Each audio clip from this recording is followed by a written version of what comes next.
और हमनी के चाहत नहीं जाके एक बार गाना गुनगुना दिया जा। हाँ, लड़का पहले बोल रहा है हम्म।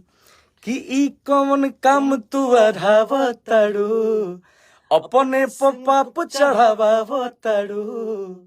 ई कौन काम तू अढ़ावताड़ू, अपने पाप चढ़ावताड़ू। कि अपना मरद से धनी काम ई कराव मते, अपना मरद से धनी काम ई कराव मते। तो लड़की बोलती है क्या कि पतरी कमर मोरा बड़ी बथे, दाबी राजा गते गते, दाबी राजा गते गते। जो कि बहुत ही प्यारा सॉन्ग बा। एकरा के लिखले बानी बड़े भैया गर्दा सियाडी जी, बिल्कुल। और संगीत से यहाँ के सोहरले बानी बड़े भैया रोशन सिंह जी। तो आप सब ये गाना के ढेर सारा प्यार आशीर्वाद दी।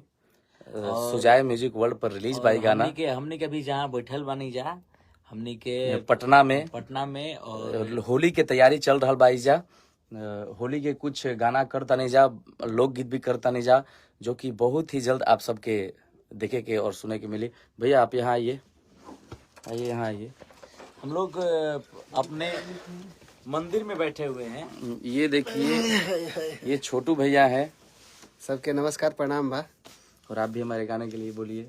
भाई का जो भी अभी गाना आया है पतरी कमर जो गाना आया है, इस गाने को आप सब बहुत सारा प्यार दे। आपने सुना? और हाँ हम सुने हैं। कैसा लगा? सुने हैं, बहुत बढ़िया है। एक बार सुने थे, आधी सुबह सुने थे। हम सो के उठे तो हम सबका देखते रहते हैं किसका गाना कौन सा रिलीज हुआ है। अपने भाई लोग का हुआ गाना तो जरूर सुनेंगे भाई।